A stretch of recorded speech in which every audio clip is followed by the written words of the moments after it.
દયાનંદ બાપુની વાત આ પૂરો થઈ જશે બાલુ તો એ અધૂરી રહેવાની.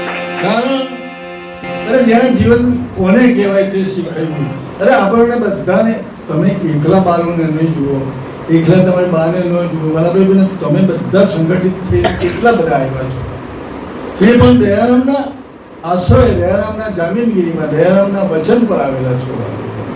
હું તો કઈ એમના સેવક જ છું, પણ આપણે બધાને જે પ્રસાદી મળી છે પૂજ્ય દયારામ તરફથી મળી છે, અને એ પ્રસાદીના આપણે અધિકારી થવા માટે આપણા પૂજ્ય દયારામ બાપુએ તમારે ફલાણું નહીં કરવું પડે, ભીખું નહીં કરવું પડે, માંસાહાર નહીં કરવાનો, દારૂ નહીં પીવાનો, ફલાણું નહીં કરવું, કોઈ બાપુ નેક ટેક આપતા, કોઈ તમને વચન, કોઈ બાધા આખરી આપતા નહીં. વાલા બહેનો એ એમ જ કહેતા કે બાબુ જેમ જેમ સમજમાં આવતો જાય તેમ તેમ એ ઉંચકીને પગ મૂકતો જાય, ઠોકર ખાતો ઓછો થતો જાય, જેમ જેમ એની સમજમાં આવે.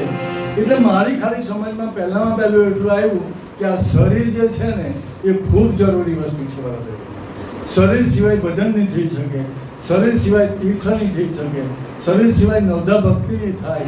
બાપુએ છેલ્લે પછી શરીર જોવે એવું તો કહ્યું, પણ એકલા શરીરને જોયા નહીં કરવાનું, કારણ કે જે દર્પણમાં દેખાય એ તું નથી. એવું કહ્યું, તું દર્પણમાં દેખાય એ તું નથી, પણ એને જે જોવે છે એ તું